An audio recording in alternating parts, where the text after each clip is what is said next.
नमस्कार दोस्तों, तो आज हम बात करेंगे क्रिकेट की टॉप 5 ब्रेकिंग न्यूज के बारे में और जानेंगे कि क्या चल रहा है पूरे क्रिकेट जगत में। ऑल ओवर द वर्ल्ड से लेके आईपीएल से लेके इंडिया तक और अंडर 19 के मैचों में क्या चल रहा है, क्या कुछ हलचल मची हुई है पूरे क्रिकेट जगत में, उन सब बातों पर चर्चा करेंगे आपके साथ। तो पहले हम नजर डालते हैं हमारी ब्रेकिंग न्यूज नंबर 5 के ऊपर। तो ब्रेकिंग न्यूज नंबर 5 हमारी ये है कि जोफ्रा आर्चर, जो कि 2 आईपीएल सीजन लगातार नहीं खेल पाए हैं और इंजरी के चलते उन्होंने मिस कर दिए थे, तो उन्होंने इस बार 2022 सीजन में ऑक्शन में अपना नाम दे दिया है। और हालांकि उन्होंने ये कहा है कि पूरी तरह से मैं कंफर्म नहीं हूं कि ये सीजन खेल पाऊं या नहीं खेल पाऊं, बट उन्होंने कहा है कि मैं 2023 और 24 के लिए पूरी तरह से अवेलेबल रहूंगा। तो अगर कुछ भी टीमें, खासकर जो 2 नई टीमें आई हैं, मेरे ख्याल से वो इन पर दांव जरूर लगाएंगी, क्योंकि आपको इतना बड़ा बॉलर मिल रहा है। 2 करोड़ बेस प्राइस उन्होंने रखा हुआ है अपना। अब मान लीजिए वो 1 साल नहीं भी खेलते हैं अगर ये वाला, तो अगले साल मेगा ऑक्शन नहीं है, क्योंकि मेगा ऑक्शन 3 साल बाद होता है। तो इनको आप टीम में रख सकते हैं, ताकि इस साल अगर ये नहीं भी खेलते तो अगले साल आपको एक अच्छा बॉलर मिल जाएगा अपने आप ही। तो टीमें मेरे ख्याल से सोचेंगे जरूर इनके बारे में और पीछे भी जाएंगी। बस अब ये देखना बस दिलचस्प होगा कि कितने पैसों में आते हैं जोफ्रा आर्चर इस साल। अगर अगले साल होते तो मेरे ख्याल से इनको काफी पैसे मिलते हैं, बट अभी अगर कंफर्म नहीं है इनका ये साल खेलना, तो पैसे शायद थोड़े कम मिले, बट पैसे मिलेंगे तो जरूर। इनको बोली तो जरूर लगाई जाएगी इन पर, क्योंकि जिस तरह के ये प्लेयर हैं, बोली तो जाहिर सी बात है कि इन पर लगेगी ही लगेगी। अब हम बात कर लेते हैं हमारी ब्रेकिंग न्यूज नंबर 4 के ऊपर। ब्रेकिंग न्यूज नंबर 4 है कि निशांत संधू, जो कि अंडर 19 इंडिया के कप्तान रह चुके हैं, जब यश ढुल और शेख रशीद, जो कि मेन कैप्टन और वाइस कैप्टन थे इंडिया अंडर 19 टीम के, वो जब हो गए थे कोरोना यानी कोविड पॉजिटिव, उसके बाद इनको कैप्टनसी दी गई थी। बट अब जब वो ठीक हुए थे यशजुल और शेख रशीद, तब दोबारा इनको कोरोना हो गया था। तो फाइनली ये भी ठीक हो गए हैं और अब इंडिया को कल खेलना है अपना पहला सेमीफाइनल मैच। उससे पहले ये इंडिया के लिए बहुत ही शानदार खबर है कि एक विस्फोटक मिडल ऑर्डर बल्लेबाज, और जो आपको थोड़ी सी गेंदबाजी भी करके देता है, एक ऑलराउंडर, वो पूरी तरह से फिट है। तो ये एक अच्छी खबर है भारतीय टीम के लिए। अब हम बात करते हैं हमारी ब्रेकिंग न्यूज नंबर 3 पे। तो आज खेला जाने वाला है अंडर 19 का पहला सेमीफाइनल, जिसमें होंगे आमने सामने इंग्लैंड और अफगानिस्तान। अब दोनों टीमों की अगर बात करें तो काफी अंतर नजर आता है, क्योंकि जहां इंग्लैंड तो दावेदार था ही पहले से ही वर्ल्ड कप जीतने का, तो वहीं जो अफगानिस्तान है वो तो कहीं नजर ही नहीं आ रहा था कि क्वार्टर फाइनल में भी जगह बना पाएगा। बट जिस तरह की क्रिकेट खेली है उनके लड़कों ने, खासकर उनकी सबसे बड़ी जो मजबूत पक्ष रहा है उनका, वो है एकजुटता, टीम कॉम्बिनेशन, उसको साथ लेकर चले हैं। क्योंकि अगर आप देखेंगे हाईएस्ट विकेट टेकर्स में, तो वहां पर जो उनके 10वां नंबर का बॉलर है वो आता है टॉप 10 में, सिर्फ एक बॉलर, वो भी 10वें नंबर पे। और अगर आप टॉप रन गेटर्स में देखेंगे तो वहां टॉप रन गेटर्स में आपको कोई भी बैट्समैन आपको टॉप 10 में नहीं दिखेगा। यहां तक कि टॉप 15 या 16 में जाके कोई है 15वें या 16वें नंबर पर एक बल्लेबाज।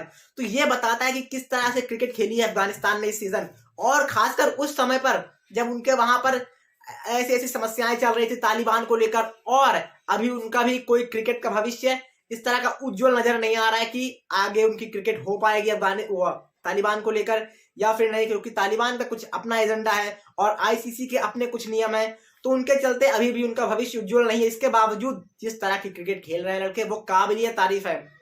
और हालांकि अब देखना पड़ेगा, अब एक टक्कर का मैच नजर आने वाला है, क्योंकि इंग्लैंड की टीम तो एक अलग लेवल पर ऑपरेट कर रही है इस समय पर। खासकर उनके जो कप्तान है वो टॉप हाईएस्ट रन स्कोरर हैं पूरे टूर्नामेंट के अभी पे।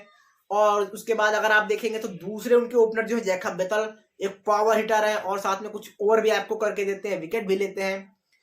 तो इन दोनों खिलाड़ियों से बच के रहना होगा अफगानिस्तान को। और अगर अफगानिस्तान यहाँ जीतती है तो हिस्ट्री क्रिएट करेगी फाइनल में पहुंचकर, जबकि कल खेला जाएगा इंडिया और ऑस्ट्रेलिया का मुकाबला, तो उस पर बाद में हम चर्चा करेंगे। तो अब हम बात करते हैं हमारी ब्रेकिंग न्यूज नंबर 2 की। तो ब्रेकिंग न्यूज नंबर 2 हमारी ये है कि जिन 1214 खिलाड़ियों ने अपने नाम दिए थे आईपीएल मेगा ऑक्शन के लिए, उसमें से 582 खिलाड़ी शॉर्ट लिस्टेड हो चुके हैं। तो अब उन 582 लोगों पर बोली लगाई जाएगी, जिनमें से तकरीबन 200 खिलाड़ी अलग अलग टीम में खेलते हुए नजर आएंगे आपको, जिनमें मैंने कि बताया जैसा कि आपको जोफ्रा आर्चर, श्रेयस अय्यर, ईशान किशन, इस तरह के कई सारे प्लेयर होंगे, जो अब देखना पड़ेगा किस फ्रेंचाइजी में जाते हैं, वापस अपनी फ्रेंचाइजी में आते हैं या फिर किसी और में। खासकर अय्यर तो नहीं आते दिख रहे हैं अपनी पुरानी फ्रेंचाइज में, बट दूसरे प्लेयर जो है जैसे ईशान किशन हो गए, आर्चर हो गए, इस तरह के प्लेयर अब कहाँ जा सकते हैं, वो दिलचस्प बात होगी देखना।